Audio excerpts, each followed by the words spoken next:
This is Once Upon a Non-Time, December 9th.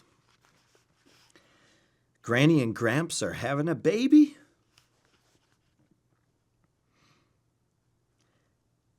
People waiting outside the temple asked, "Is he dead?"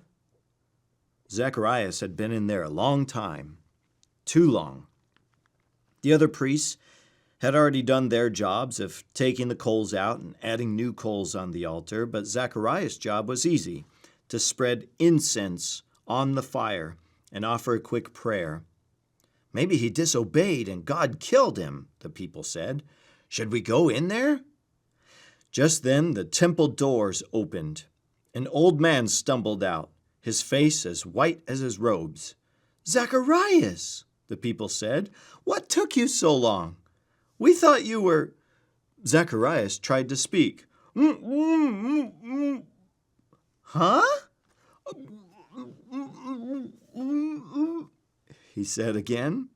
"He can't talk. He must have seen a ghost," someone said. It was like Zacharias' lips were glued shut.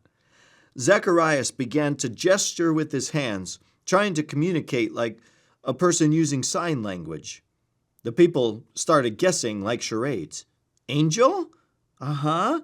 A baby? There's a baby in the temple? No, an angel in the temple? They guessed correctly after a while, but let me back up and explain. Zacharias was a priest, probably as old as your grandpa, and he had a once-in-a-lifetime assignment to serve in the temple. Zacharias took a deep breath and carried his incense up to the steps of the temple. The crowd of people waited outside, praying. Inside the holy place, his footsteps echoed as he walked the 40-foot hall toward the giant purple curtain.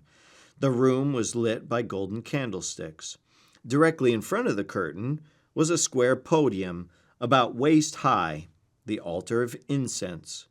Out of the corner of his eye, Zacharias saw something move. He jumped around, terrified. Should he run or cry or scream for help? The man spoke first. "Fear not, Zacharias." "Phew," Zacharias said. "What a relief. He knows my name." "Wait, how does he know my name?" "God has sent me to tell you that he has heard your prayers for a child. It was an angel. You will be a father," he continued. "Your son will be called John, and he will be used as a mighty preacher to prepare the people for the Messiah." Zacharias laughed. "I'm an old man," he said. "How will I know you're telling the truth?" The angel boomed. "I am Gabriel. I stand in the presence of God himself. Since you doubted God, your sign will be that you will be unable to speak until your son is born." When his week in Jerusalem was done, he went home and explained to Elizabeth, probably in writing, what had happened. She was just as surprised as him. But God answered their lifelong prayer and gave them a baby. People gathered for the naming ceremony and said, "Call him Zacharias like his daddy."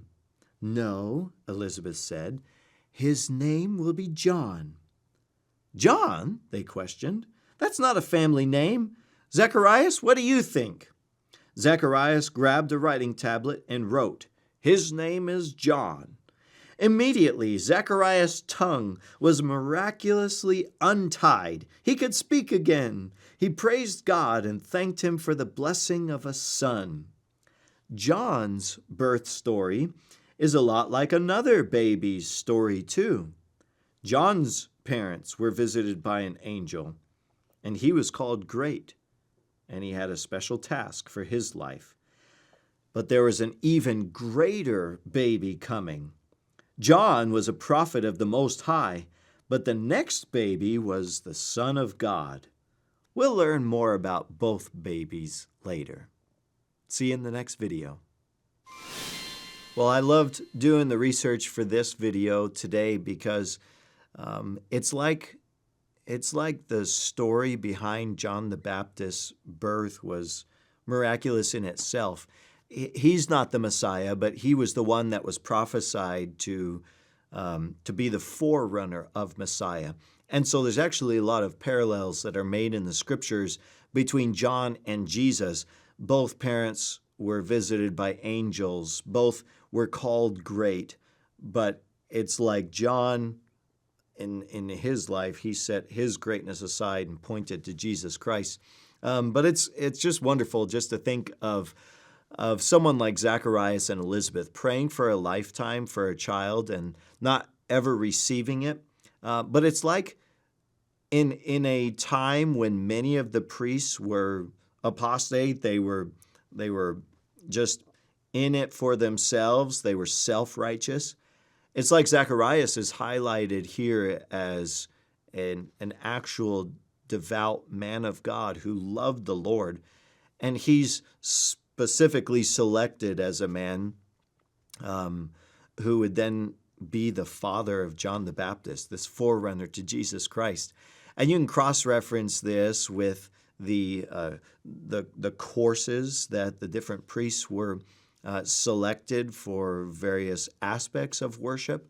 And so it seems from history that it would be a very rare opportunity for any priest to have this course, this opportunity to work in the temple, and for him to be able to have this job by being able to change out the coals or to offer the incense on the altar of incense inside the actual temple, rather than just caring for stables or a less glamorous job.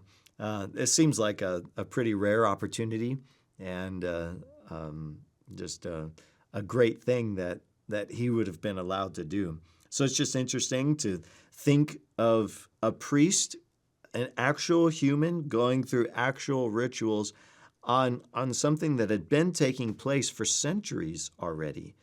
But here they were finally in a time where all the timing was about to align, and the forerunner to Jesus Christ, the birth of this forerunner, was about to take place, which means that Jesus Christ's birth is right around the corner as well. And this is just miraculous all by itself. And you'll see in the scriptures that a huge portion of the Christmas story, a whole lot of details, are given to John the Baptist and the birth of John the Baptist. That's pretty remarkable in itself. And I encourage you to read the scriptures for yourself just to see the parallels. But we'll go into angels in the next video. We'll see you then.